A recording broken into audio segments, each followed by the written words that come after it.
This podcast is part of the Spoon Podcast Network, home of smart conversations that feed your mind. Welcome to Spoonful of AI. I'm Carlos. I have with me Gavin Purcell. He's back. Hi, everybody. Hey, what's up, man? Nothing much. Just continually amazed and crazed out by how AI has improves over time. It feels like 5 steps forward and then like 2 steps back. So we are progressing pretty quickly in a lot of ways. It is interesting that you mentioned some steps back, because that is true. Like sometimes we'll see a new program or new tool and you're like, okay, well, that can do something that I've never seen before. But wait, it's worse at it. Yeah. Part of the thing that's really tricky, I think, with the mainstream adoption of AI and how people see it is it's very easy to cherry pick things that it does wrong. And I think what happens then is the mainstream misses the 90% improvement across the board that it's had. And I think the cherry picking stops people from thinking that things are possible. And as far as I can tell, over the last year, all we've gotten is more possible things being done. And I think that, we're going to talk today a little bit about unifying some of those things under one model, which I think opens the door. But even with that, there's tons of people who are pointing out issues with it, right? So it's an important thing to kind of remember none of this technology is right or directly answering all questions. And funny, Jensen Huang is giving his keynote today at what they call the GTC, which is like NVIDIA's big conference. And part of his talk is about we're going to be shifting the entire idea of what computing is from file-based to generative-based AI. And that is like, when you think about how large that is, even for a non-technical person, like that is about as big a shift as you can ever imagine in the world of computing. Mm-hmm. And of course, there's going to be problems with it. You know what I mean? Of course, there's going to be problems with it. But like, that is a big, big problem to bite off and a whole new thing to think about. And I think we're so used to now these answers like coming to us. Like, I think the kind of social media revolution has provided us a lot of tools, better or for worse, that just work. And they're relatively simple things like sharing a picture or like writing a tweet. All of that stuff is very simple. And so like the tools themselves that we're going to be getting our hands on, or we're starting to get our hands on now, are much more complicated. So they're going to have problems along the way. That's a great point, that we're so used to things just working. Like, here's the new thing. You can share it with all your friends and followers and blah, blah, blah. And it just works, right?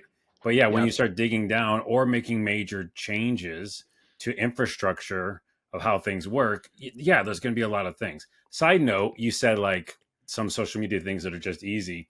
It's still difficult to make a GIF. Yeah.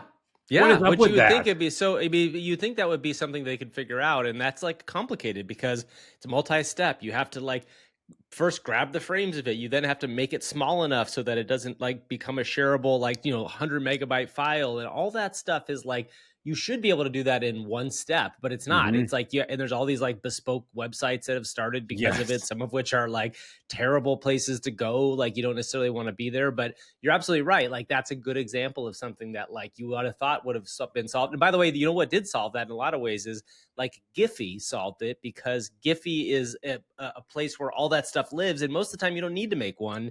You just grab one that's already been made. Right. And so like, that's the example of like, okay, well, we've taken this kind of problem, which is not very easy, and we've just created this giant database of places where you can grab one rather than make it yourself. And like, that feels like a solution. And obviously on Giphy itself, it is a step through process that you can do, but it's still not easy there even.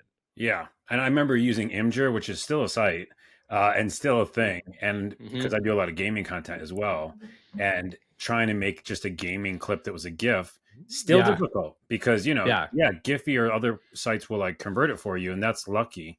But if you want it yourself or like to try to make a small file, it's impossible. So we can't even figure that out. But let's talk about AI because maybe we can figure that out. So my main topic for today is just, I saw Google Studio come out. I know you messed with it. I got access as well.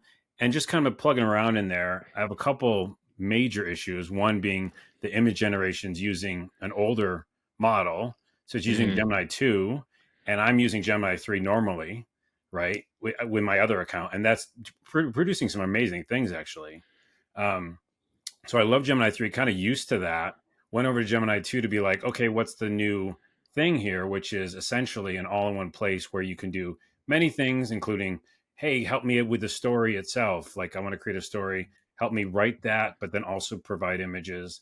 And it's using this Imagen 2 model, which is not as good.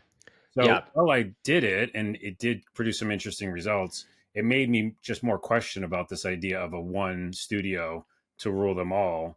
And I think we talked about it even last episode. What are your new thoughts on this? When you see Google Studio come out, you go, okay, that's Google. And this is an experiment, right? So it's not a full, true launch. But can we get to that place? Will we get to that place where Meta, one of the companies, Google, or just an indie company that just does it better, creates this truly, one place?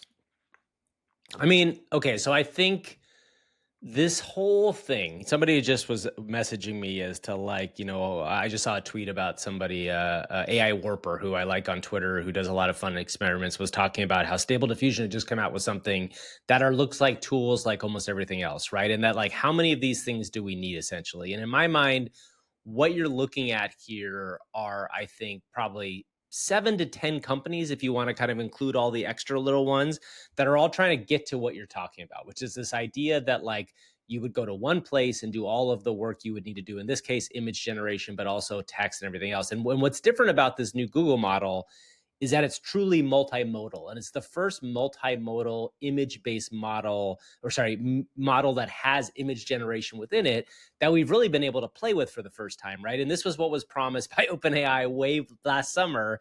They were supposedly going to update their GPT model with this image generation stuff too, and they still haven't. The thing that's really interesting to me, and you're right, the Imagen 2 is part of it, not Imagen 3, so you're not getting as good of output of the video, of the images themselves. But again, the thing that, to get back at the idea of what people want out of this, I did a thing, we have a newsletter that just comes out every Tuesday morning, and I just did something this morning to kind of illustrate this. I took a picture of my headshot and I said, put me in Miami Beach with a tropical shirt on. And the shot that I use for my headshot is a shot of me on stage talking with a kind of a sport coat and a normal shirt. And, it's not perfect, but it did it in one shot and it looks pretty good, right? And I think this is the case that if you can essentially start to manipulate images in a way that is believable and feels really interesting, that does start to open the door to all sorts of other things. Because you know this about Photoshop, right? If you try to go into Photoshop, the idea of a normal person being able to simply do that, remove the background, change the look, do all this stuff in one shot, it takes a while, right? And even if you're a Photoshop expert, that's a 10-minute job maybe to do it right and do it well. So I think that is the interesting thing of this, is what it looks like to be able to do a fully multimodal interaction with images and text. So in this case, I could have gone in and said, okay, I like the shirt, but I don't like the background. Pick a picture, pick a different picture of Miami, and it would do it. Now, the caveat here is it's not perfect at it yet. In fact, one of the things that we also shared in the newsletter is Kevin, my co-host, had a very funny picture where he tried to get a image of putting an image in a headshot, and what it did is it removed his eyeballs. So it's this really scary image of Kevin without eyeballs, skin over the eyes, and yikes. It's not perfect. Yeah, it's not perfect at it yet, and that's where you're going to see a lot of people stumble here, because I think a lot of people, to our point before, don't have the patience to deal with a tool that isn't there yet, which is why I think they've launched it as an experiment. Probably why also they're using the older image model.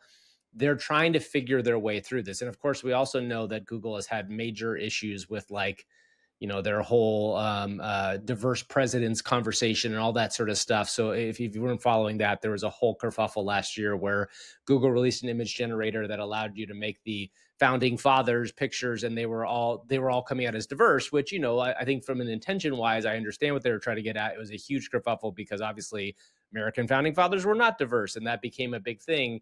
Google as a company is running into a lot of that stuff. But I think to the point of why this is important, I think ultimately there will be maybe 2 or 3 winners in the overall AI space. And one of the biggest winning platforms will be is this the place you do all your work with? Is this the chatbot that you end up doing this stuff within? And I really do think what's interesting about where Google is, because we've crapped on Google's kind of AI pathway for a while on our show. And I think in part it has to do with bad branding. In part, it also has to do with how large the company is and how many different pathways they were going down at the same point, really kind of parallel pathways with different teams. Google is now, I think, making a point to say, we are at the cutting edge. We're trying things that other people aren't trying. And I think because of their, excuse me, I think because of their huge platform. I mean, Google's user platform is massive, right? In the billions of users. They have a real shot to be this kind of one all kind of take. Now you've got also GPT, you got ChatGPT, which is obviously crushing in terms of user base. You've got Anthropic trying to do this too, and Meta. Those are the four that I keep an eye on that could really kind of pull this off in some way. But to me, that's what's really interesting about this new image model. It's not like yet how amazing the experience of it is. It's not like that every iteration of it is perfect. I think it's more about the step towards this world where your LLM, your interaction with the LLM, is including photos, video, conceivably Yeah. soon Yeah. location, like search, all that stuff in one place. So it's like an answer box that you go to all the time. Yeah, I think that is, well, two things. One, the chatting ability is huge because like right now Yep. I use Ideogram still, I use Minimax, I use probably like 5, different softwares. Me too. And all of them have different things, but I don't think any of them have the ability to go, hey, that's cool, but can you change it a little bit? You have Yes. the remix function, which is in a lot of different creators, which says, hey, take this, make it slightly different, and then I'll edit it afterwards, which, Yeah, by it's the a way, slot machine though, right? Like it's a you slot never machine. know what you're going to get out of that. Yeah, And often it changes a part of the image you don't want, which is a big exactly. problem when you're trying to make stuff. Yeah. And then you have to like, yeah, it's based on sliders, right? And that's like Yeah. unreliable. And yet somehow, and we'll look back at this just like we look back at like us playing old school video games or something, being like, how do we even do that? They were like, Yeah, no exactly. graphics. But Yeah. it's the same kind of thing where I make it work, or both of us make it work, and we use the sliders, and then we go into Photoshop or we do what we need to do. But so I think chatting, the ability to go back and forth with it will be the winner, the kind of like end game. But I'm interested in how you mentioned 4 companies, right? We talk about the big companies, but so many of these smaller companies are like so fast, right? We always talk about companies that are small can be agile and really quickly maneuver and change and pivot. And then, of course, you have China, which is another part of this Yeah, sure, of conversation. course. Because Yeah. when we said 4 companies, we weren't talking about No, China. you're right. And They probably left out the deep seeks of the world, the deep which is seek, going and to be a also big, for me, and it's like Baidu. Minimax. Yeah. Minimax is Yeah. it.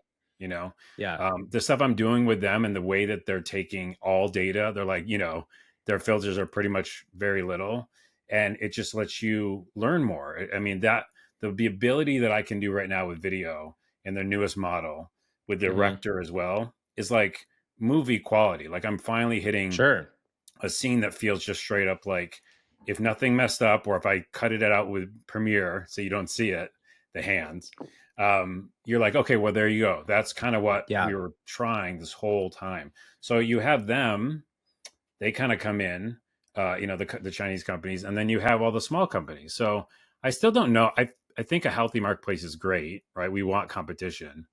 But I think that you are right in the like, just the general point of like having a one place to do it all. I think for the average person is what they want, because they don't want to have to open Photoshop, and all the other tools. And also, I mean, that's like the question is like, what market are you going for, right? Because in the world of creators, there will always be hardcore creation tools, I think. Like, I think when you think about people who want to make things that look like feature films, there will be tool sets for those people, and they will cost money, and they will be businesses that'll be really good. It's really kind of almost like 2 parallel pathways, right? I think really where the huge value unlock lives in the ChatGPT LLM world is, do you get your users locked into using your systems, and can you then leverage them for value, right? Which is it sounds like a kind of a dirty capitalist thing, but like that's what all these companies are attempting to do. And like while Meta is out there like kind of open sourcing or trying to open source all their models, the reason why they're doing that is because they think, well, if we open source these models, people will be able to use them for free, and then we'll get more users, right? Like that's really what it comes down to. So what I think will be interesting on the hardcore creation side is, I like Minimax a lot too, and I think Kling, a lot of the Chinese models are very good. I really think then the question becomes is like, I think probably you and I would say like, if there was a unified model that could do all this and allow me to like make edits in video clips with LLM. Like if I said like, I love this video except for do the explosion again, right? Do the explosion again. We'd probably pay a lot of money for something like that, right? Like, and that's where you can probably see a significant value being created in this space. And, you know, we're going to talk a little bit about ComfyUI, and like one of the interesting things that happens in the open source world is like, all of these tools that find their way back into the mainstream models are often based on these open source kind of like interesting things that get released, whether it's through ComfyUI, which is like a very dense and interesting world of like using these open source tools in different ways, or even like what Pika does. Like Pika's like, you know, additions or all the stuff that they've integrated are all based on like open source technology tools, and they've just found ways to bring them to consumers. I think that's an interesting space, is if you think about the hardcore creator, there's probably a multimodal engine that will allow you to do the sorts of things that Google is attempting here with Flash image gen, but at a much denser level. And I think people will probably pay a lot for that. That probably will be like a unique tech stack that they will have to figure out some way to either piece it all together. And this goes back to like why I think these smaller companies are in a little bit of a difficult space. And Peak is one of these. Ultimately, to get the tech right, it's very expensive, right? To get the tech right. And I think that like, you know, Minimax is a good example of a company that's gotten very good at making video model tech. And then the question is, do they have the ability to have an LLM that they can bake into that? Do they have the kind of two pieces to put together? Because Google does, right? Google has cutting edge LLM. They've got cutting edge video. They've got cutting edge image.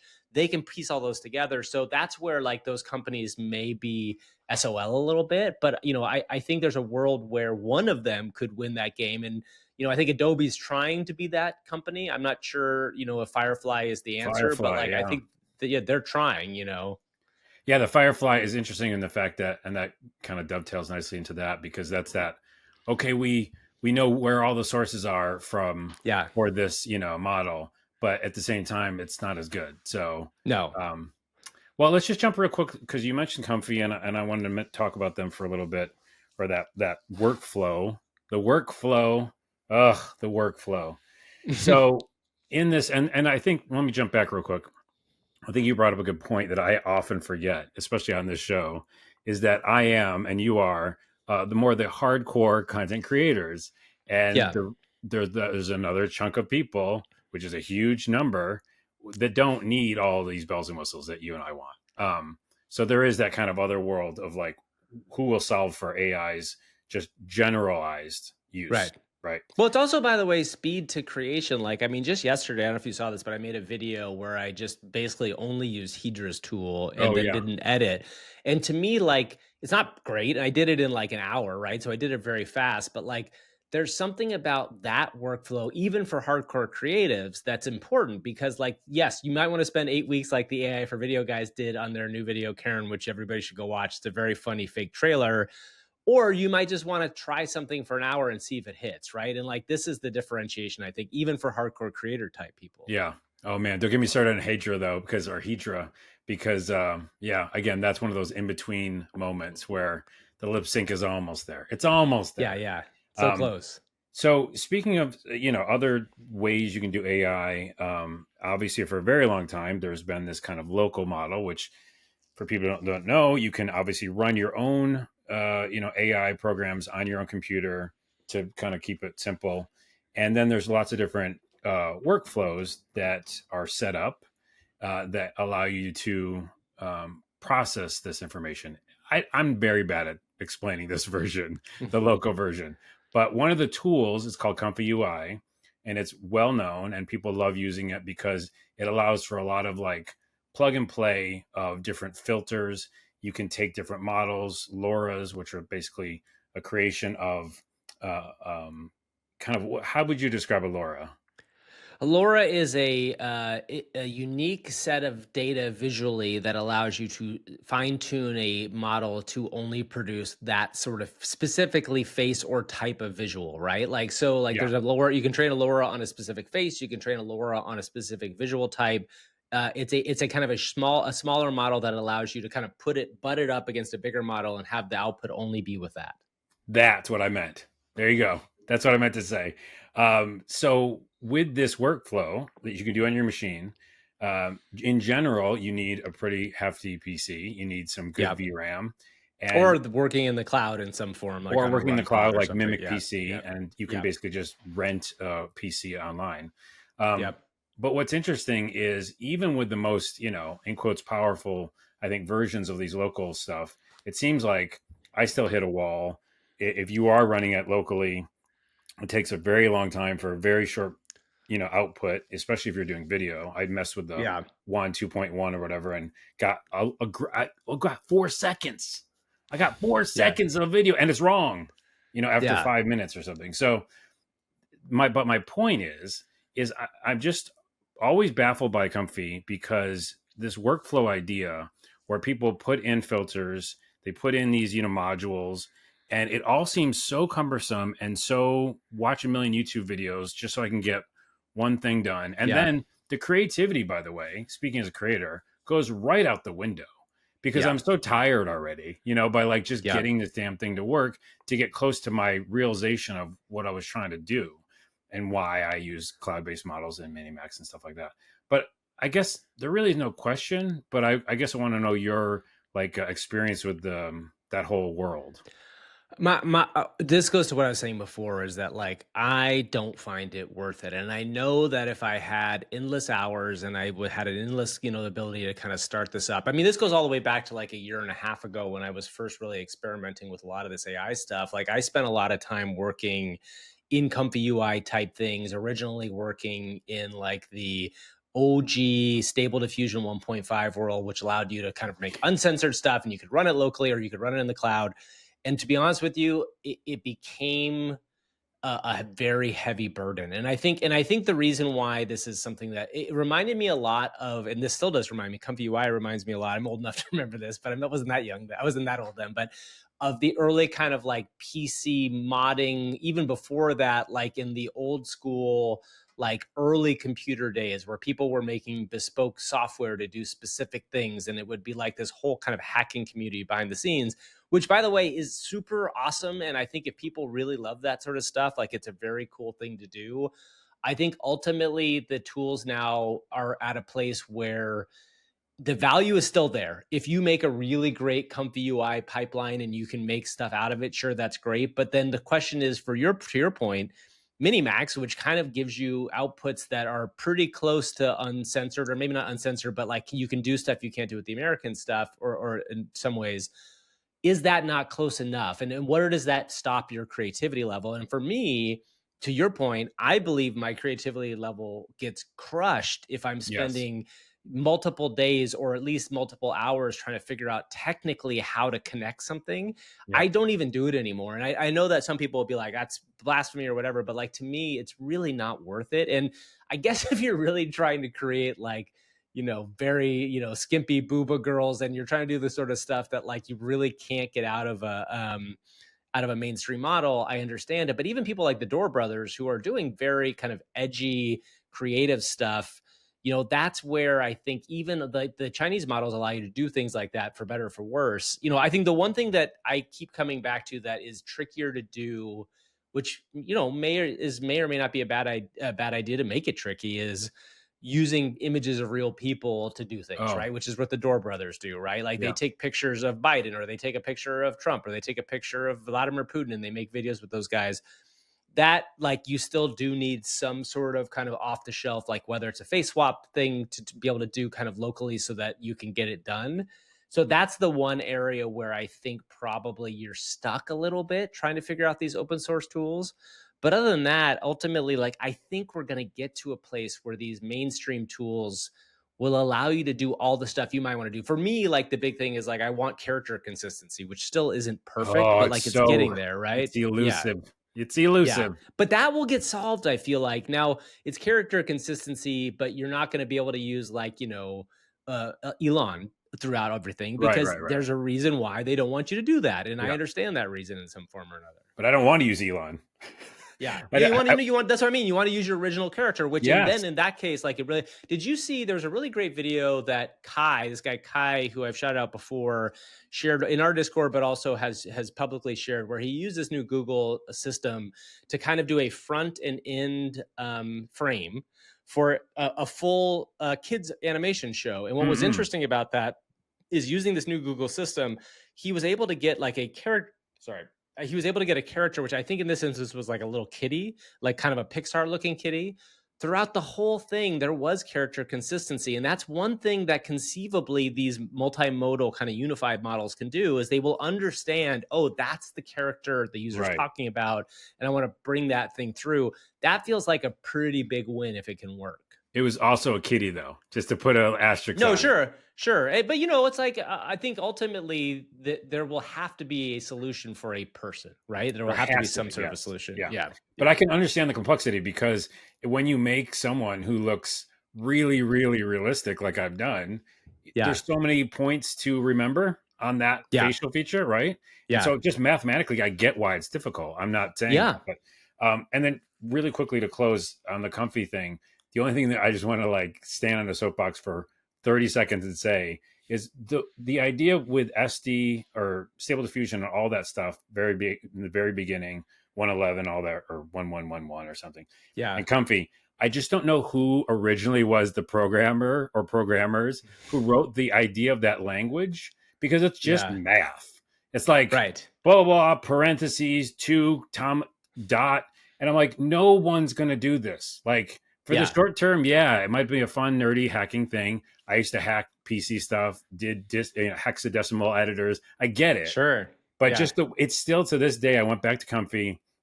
The whole reason I want to talk about it. And I was like, the language is still messed up. It's like, I mean, again, it's like, it's not designed for users first, right? I mean, it's designed for all AI stuff was code. It still is code, right? And like that's the original image generation was all based around code. And like what I found really, because you're talking about like automatic 1111, I think was the original front end for Stable Diffusion, right? Just the idea of how the prompts you had to prompt it, right? Like the prompts were themselves like this language that you had to learn. And to me, that's the biggest win that a company like Ideogram has figured out, or Midjourney, all these companies, they kind of rewrite your prompt a little bit. But even when they're rewriting it, they're not rewriting it in that crazy way that you have to write your Stable Diffusion prompts. And remember how many negative prompts you would have to put in and all that sort of stuff. So I think that is a win for users at large. And I do think all of that stuff will eventually sit behind, and probably does already at Ideogram and these companies, behind a wall, right? Where the user doesn't have to necessarily engage with it. And that's in some ways the problem with Comfy, is that like Comfy's still the ground factory. Like you're trying to put the pieces together on your own. Yeah. And nobody has built kind of a UX around it. I mean, the Comfy is a UX, but like nobody has built like the usable UX that kind of makes sense for the average person. Which makes me always, like, when I went back to it, like searching for workflows, which are which is like a nightmare, because then you spend half your time doing it. I mean, I remember in YouTube, there's a guy that we followed early on who I think now is only behind a paywall. I can't remember his name, but anyway, he was like how I learned to do all that early Stable Diffusion stuff. I don't care about that anymore. I know that sounds shitty in some ways to a lot of people, but like to me, I would rather spend my time coming up with funny and creative things to do with it. And again, going back to like that Karen video by AI or Die, who I really appreciate what those guys do. They spent 8 weeks on that video, but really when you look at the tools they used VO2, they use Kling, they use 11 Labs, they used a lot of stuff that's just off the shelf. And that is as good of a creative video as I've seen to date around like what you can do with AI video. Yeah. Well, at some point we'll find a thing that, brings it all together, and it will probably be a big company, and it might come from China. Who knows? Who knows? Who knows? Kevin, thanks for being here. And everybody check out AI for Humans. It's an amazing podcast and show. Thank you so much. It's nice to see you, Carlos. Nice to see you. And we'll talk more about AI soon. Okay, bye-bye.